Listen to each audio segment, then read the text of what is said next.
Hey, friends. Welcome back to Honey, That's Grace. I'm Jen, and I'm here with two of my favorite people, Alice and Katie. Hey, guys. Today's episode hits close to home for a lot of us, especially those of us who tend to say yes, even when we're already stretched so thin. Today, yes, we're talking about boundaries. Dun, dun, dun. Yay. I love talking about boundaries. I think it's one of those topics that makes people squirm, feel a little uncomfortable. I feel like it often brings up a lot of stuff from like your childhood and how you were raised with how you're able to set boundaries or deal with boundaries. But I think for a lot of us, and maybe I'm stretching this a little too far, but for a lot of the people I talk to, they've been told that, being selfless means having no limits and that is biblical. Yeah. And I think women today are more aware of the need for boundaries. Like, I don't know what you think, mom, but I think my generation, we know that we should have boundaries, but that it's hard if we haven't been taught how to make them. And that's super true for me. I've never really felt that I have the ability to sit with the discomfort of setting emotional boundaries. I'm pretty good with setting physical boundaries, like a hardcore ambivert here. But emotional boundaries are really tricky for me. And I feel like sometimes I need to like rush in and make other people comfortable instead of doing maybe what's healthy. Yeah, exactly. And you're right, Katie. You didn't see me model very good boundaries or very healthy boundaries when you were growing up because, hey, we didn't even have the word then back then. Mm, And so, yeah, we'll talk more about this, but I'm right there with you. I'm learning along with your generation how to set healthy boundaries. Even Jesus had boundaries. He rested. He withdrew from crowds when he was tired or when he had things that he had to do. He said no sometimes. And so, what we have to understand is boundaries are not walls to keep people out, they're gates to protect what's sacred inside. totally. Applause. Applause.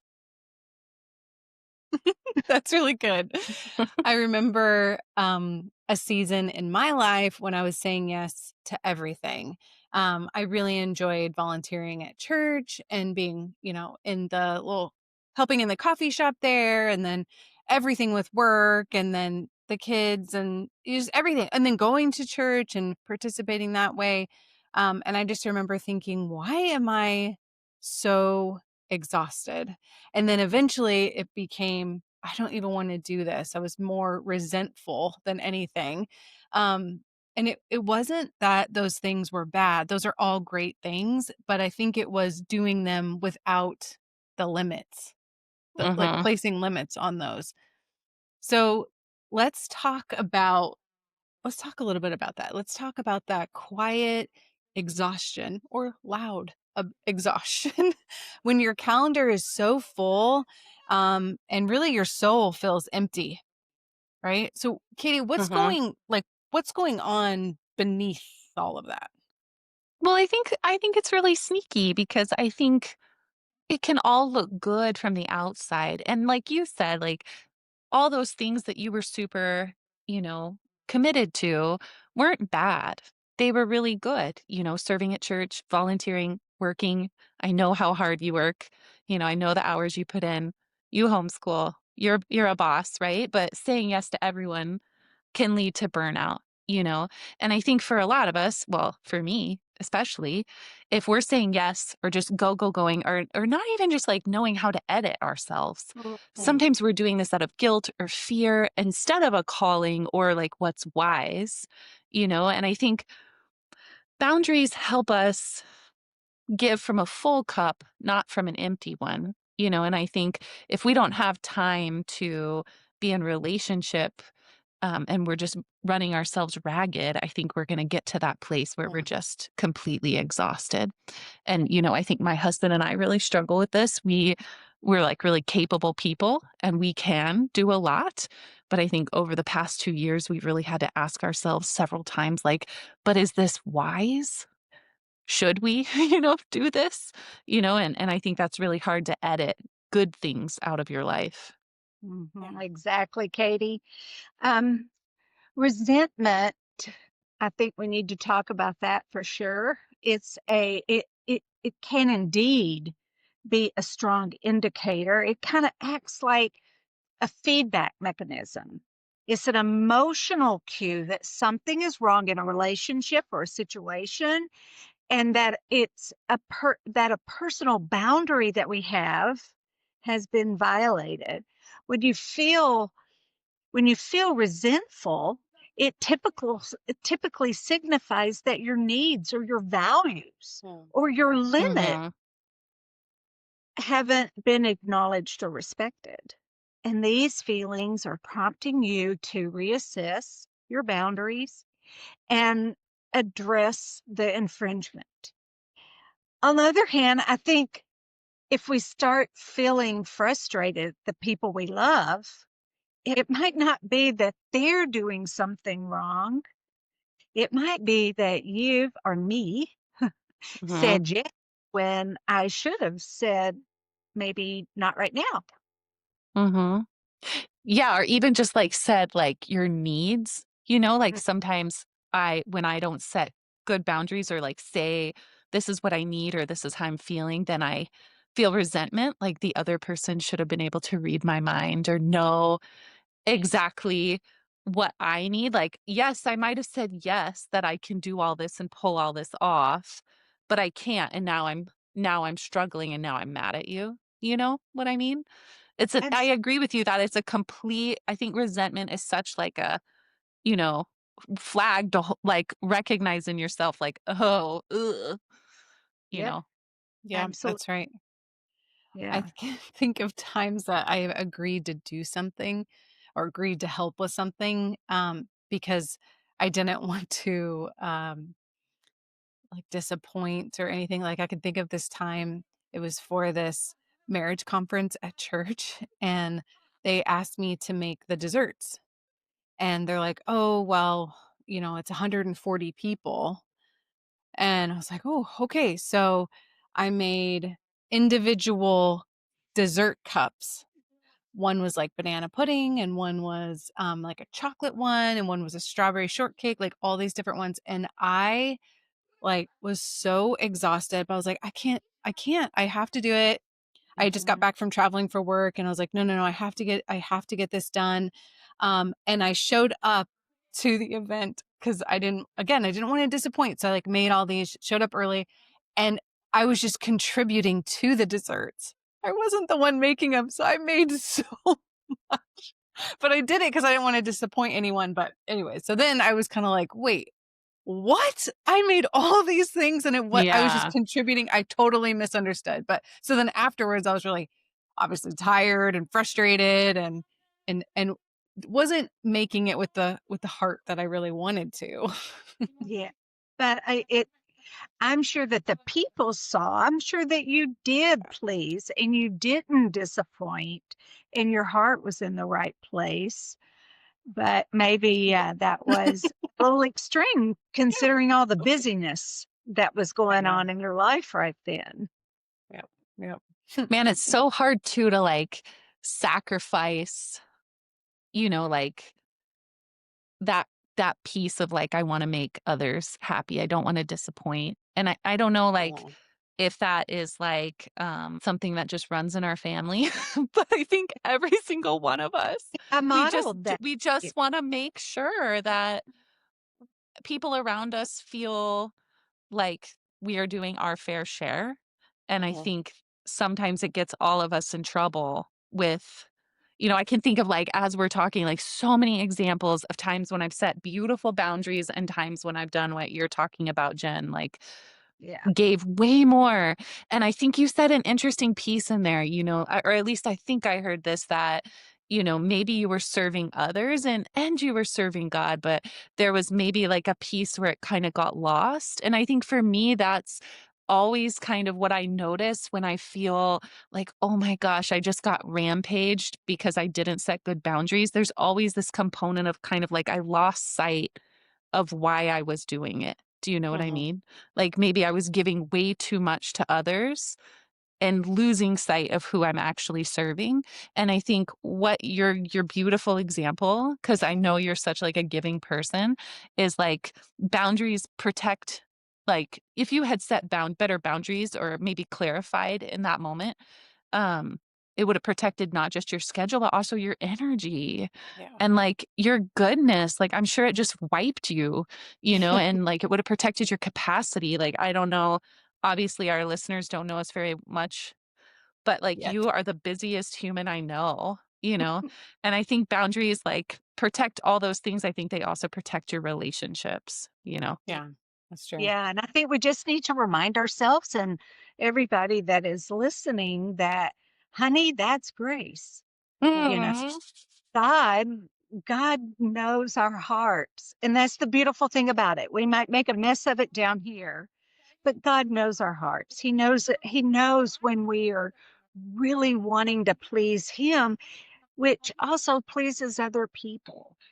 And so we just have to remember that even though it feels, because we're talking about it, it feels like we might have made a mistake or we weren't wise with our time and all that.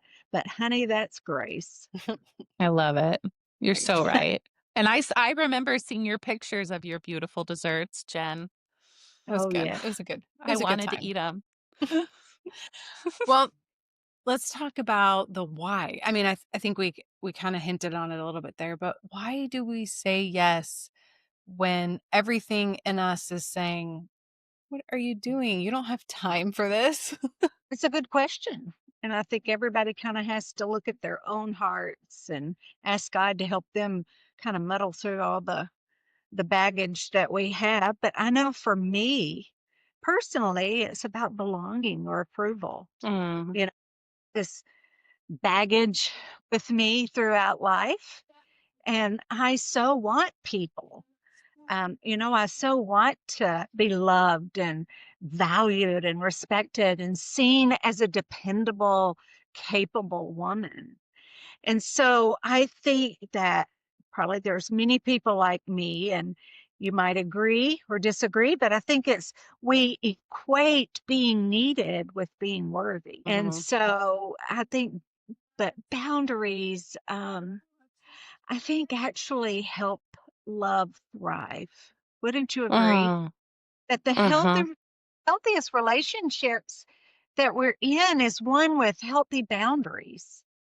By mhm, establishing clear boundaries that we can foster more respectful and maybe more fulfilling connections, ultimately leading, to better emotional well-being. And I think that's what we're kind of all wanting is we want mhm. to make the best out of this life and do it in a very healthy emotional well-being. And I think about a garden. It needs fences to flourish.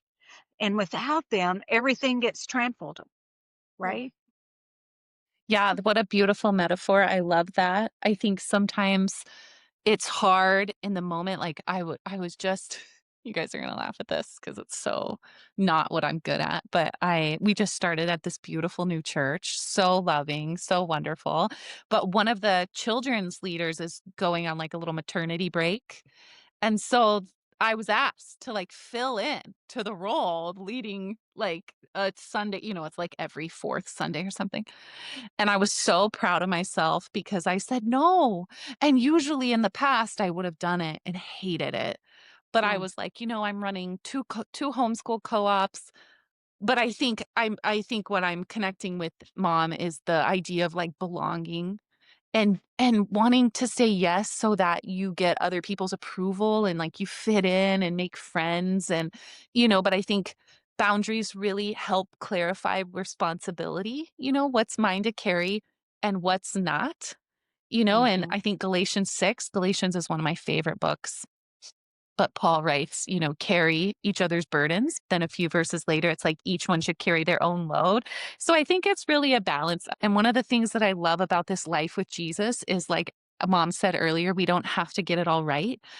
Every every journey, every relationship is a step where we get to be sanctified and walk in step with Jesus, you know? Healthy relationships honor both compassion and clarity, and I think as mom said earlier, um, the most fulfilling relationships in our life will allow us to kind of walk this dance with them. Mhm. Yeah, that's true.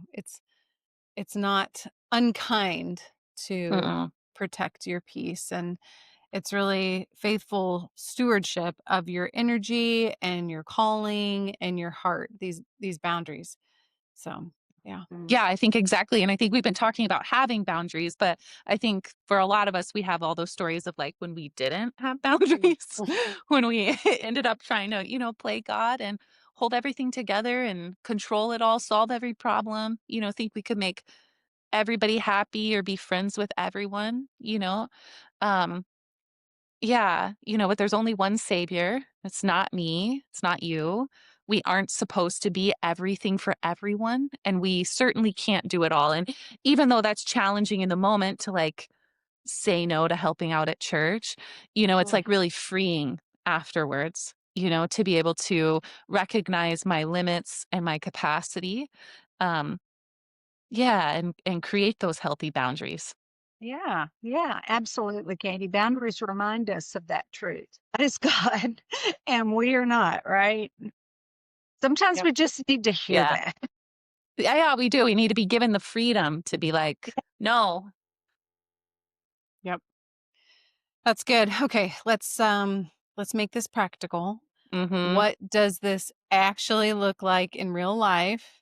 mhm, Because like I said, it's one thing to talk about boundaries, it's another to say no to your family member or your mhm. pastor or your boss.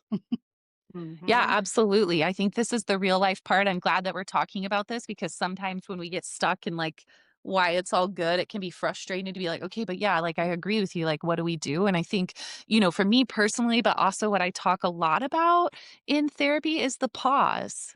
Somebody Mm. asks you to do something, somebody texts you, you don't have to like, well, sometimes in a conversation you need to get back to them, but especially like a text, it's easy to set the phone down and pause and think it through, and when you're in kind of that real life scenario, just have Mhm. some phrases.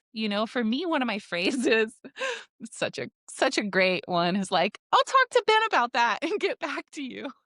Like just the deep breath, the pause, other things might be like, I'd love to help, but I can't this week, or like I don't have capacity for that right now. I think those are a little bit trickier to say, but they're excellent. Let me get back to you. I'll look at my schedule. Um, this is really challenging. As Alice said earlier, like we like connection, we like friendship. We don't want to let people down. But it's okay to pause and think it through, because I know both of you guys know how many times I've had to walk things back that I said yes to, but then can't fulfill, Yeah. and so I think, um, it's important to pause. I think the other thing to remember is that no can be a sentence.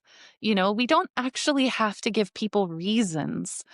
We can say, no, that won't work for me right now. You know, I think remembering that pause and you can use the word no, those are like really helpful tools as you're practicing setting boundaries. They seem maybe really simple, but I think they're really helpful when you start employing them. Yeah.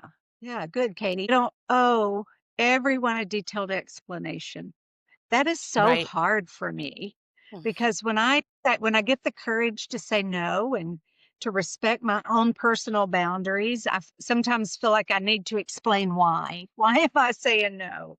Or Mhm. why am I waiting to get back with them? But you don't owe everyone a detailed explanation. Jesus didn't justify every no. He simply stayed aligned with his purpose. Amen. I think that's a good reminder for the Mhm. people pleasers out there. I mean, it's not me, but maybe it's okay if someone's, Mhm. disappointed. Mhm. Peace doesn't always make everyone happy. Yeah. That's it.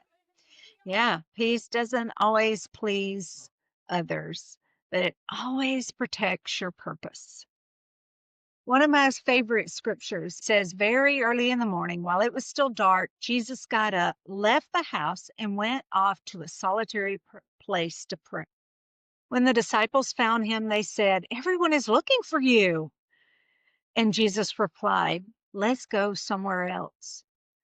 Now, folks, that's a boundary. How many times have we left the house and wanted to go, to even to the grocery store or go get a cup of coffee or go walk in the park, and it somehow gets interrupted and we feel defeated? But Jesus said, no, let's just go somewhere else. He didn't let the urgency of others override his purpose. Mm. Yeah. I love that. So love that. I really feel like it teaches us that boundaries create space Mhm. to hear God clearly. And I think when your life is noisy, or at least I know this for me, my yes can get confused. Whereas, like when I take the time to be quiet, to sit still, to ponder, to pause, my yes can become a little more sacred again. Mhm. Yeah. Good. I love that. That's good. So, uh, practically, I think I keep bringing us back to that. What's one way we can start practicing this? Mm. Mhm. Mm. Yeah. Well, I think check your motives. That's a really practical way. Check those red flags, that resentment, that like, why am I doing this? Why am I saying yes? Is this a good thing? Is this wise? Or am I responding out of guilt? I think practically you can clue in your trusted people if you're really struggling with a yes, or a relationship where you're feeling resentful, or it's feeling like it's no longer healthy. Get your people involved, open up, be vulnerable. I struggle with pausing and thinking things through. I really do struggle with that in real time. It's something I'm actively working on, but it's gotten a lot better since I took the time to really like clue in my people.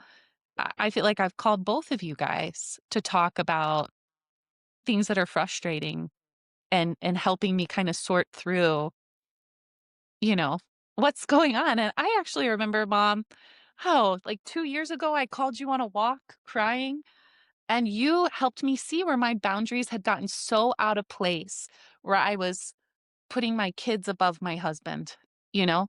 And I think just cluing in those people that you love and you trust can really help you see, usually this isn't really about other people.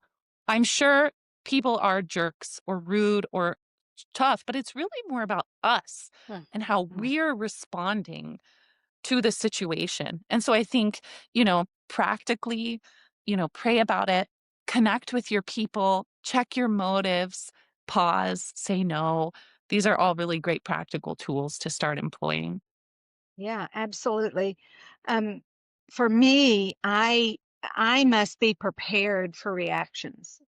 Mm, And I have to I remind my clients that of this too, and I've really started doing more of that because I feel like sometimes we give clients all these tools, but we forget to tell them, hey, there is also this negative side that you might experience. And when it comes to boundaries, absolutely, we have to prepare for reactions and understand that not everybody's going to respond positively, or they're not going to like your Hmm. response. And they may not like what you're saying to them right away, and some people may push back or react defensively and get mad. But really the best thing is just to stand firm and be mm, prepared to reinforce your boundaries, like you were saying a while ago, Katie. Keep a list, keep a mental list, write it down, help yourself remember. You pause before you give an answer. And remember that your boundaries are not just guidelines, they're essential to your well being. Hmm. Another mhm, one that I have to remember is to schedule time for rest. We got kind of talking about what it does to us physically when we are busy people. And some of us like Mhm. being a Martha, right? Martha loved doing all this stuff, and not we're not all Marys. And so we have to schedule time for rest. Literally put rest on your calendar. Carve out some times. If you wait until you have time, you're never going to rest because your mind is always going to be going. And people are Mhm. always going to be asking. When you're that dependable type of person that we Mhm. were discussing that we all want people to see us as, guess what that means? That means that more people they know we're dependable and they're going to ask us to do more things. So we have to take care of ourselves. It's so funny you said that because after my second was born, my therapist told me she wanted me to practice doing something. And I was like, okay, what do you want me to do? Like getting ready to put it in my note. And she was like, I want you to practice doing nothing. Like, I want you to do nothing. Sit down, do nothing. And I was like, what? I want homework, you know? But it has been, like, so instrumental in, like, calming down and, like, recovering from those baby years is, like, being able to sit and read a book and just hold that line of, like, Good. "I'm not really doing anything right now, guys." That's good. I need to take your advice on that. I don't have much time for rest. Like bedtime, but that's about it. But Jen, I know, I you know. put us all to shame, but I would love to see you rest. Yeah, Yes. that'd be good. I Yeah. I rest when I watch football. It's fine. Oh, okay. We'll skip that part. Um, let's talk about the emotional side of boundaries Oh. for a minute, because sometimes we know what to do, but Mhm. like you both were saying, it feels so hard to actually do it. Yeah, I think that's because boundaries often stir up a lot of guilt or fear. I think, as mom so beautifully pointed out, I think it's often really scary to think about how people are going to react. What are they going to think about us? But also, like, how are we going to handle how they are feeling? Like, Mhm. where my empath's at? Like, it's really scary sometimes for me to sit in the space of people being upset with me. Mhm. So I think especially if you've lived your life believing your worth comes from helping others or from others liking you, this can be really scary.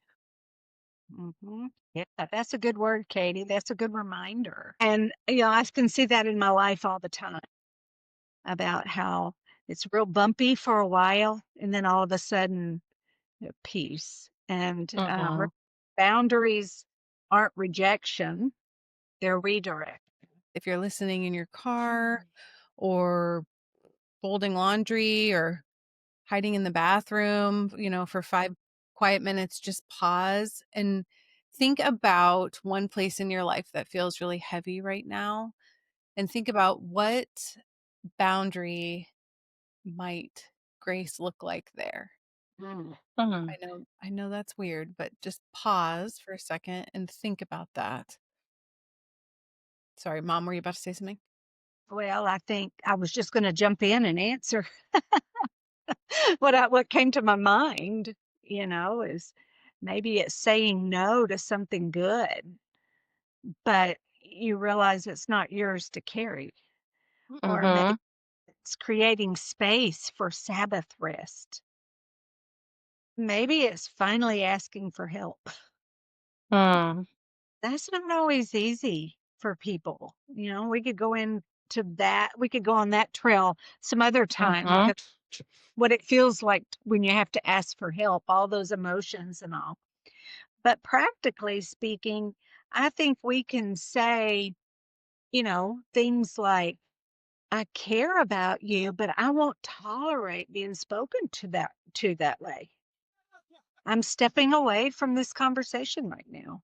Ooh, that sounds hard, but goodness, Mhm. how you're respecting yourself in that Mhm. moment. A lot of, especially women, put up with abusive verbal talk in their home. And so I talk about this one all the time. Is you say it kindly, but you're just not going to put up with that. You're not punishing the other person. You're protecting. You're protecting yourself, and you're to Mhm. some degree protecting the relationship. And how about those phone call things that um, happens to us, when people call us at ungodly hours, or, when we're at work, or, and we say, I'm not available for calls after, let's say, 9 p.m., unless it's an emergency, and I'll respond to you in the morning. You Mhm. know, if you honor your need to rest and signal, you're still there for a good for a crisis, if it's a real crisis. And this one, I thought about this one too, because I think it hits pretty close to home, probably for a lot of people, but saying to someone, I forgive you, but I'm not ready to resume the same level of closeness. When we're dealing with maybe a toxic person or maybe a family member, you might have to say that, and remember that Mhm. grace releases that bitterness. Boundaries release access to you and to your emotional well-being. I hope that's what you were Yeah, kind of, no, yeah. there was just some practical, maybe things we can say to others. Yeah, Yeah. I think I love that. I think phrasing can sometimes really help me when I'm setting boundaries to, like, practice what I'm gonna say. Um, how I'm going to deliver it can help me, and so I think and also just I think hearing things that we're allowed to say no to, you know?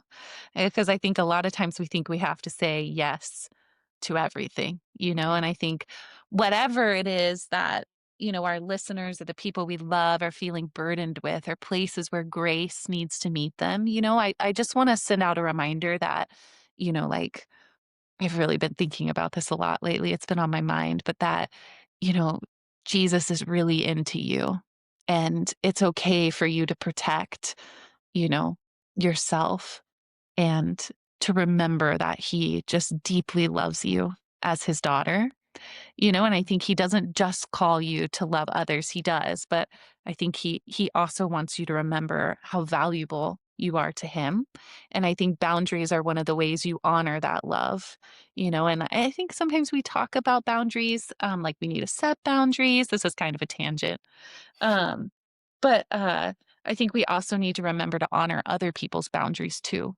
and so it's kind of like this two-way street. Um, and even if we have to sit in the discomfort of setting boundaries or honoring boundaries, I think whatever it is, just remember, like Jesus is really into you as you work through this. Well, if you're listening and you feel stretched thin too, maybe grace sounds like a boundary this week. Maybe it's something to put into practice this week. Hmm. Yeah. And remember, you're not called to be everything for everyone. I think, and you guys correct me if I'm wrong, but I think we're called to be faithful to what Jesus has actually given us. Yep, absolutely. Well, until next time, keep going, keep breathing, and remember, Mhm. honey, that's grace. Bye, guys. Bye, guys. Your support means so much. Like, comment, share, and subscribe so we can keep growing this community together.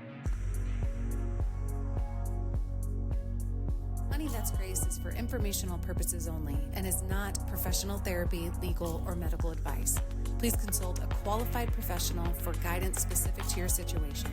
The hosts are not liable for any decisions you make based on this content.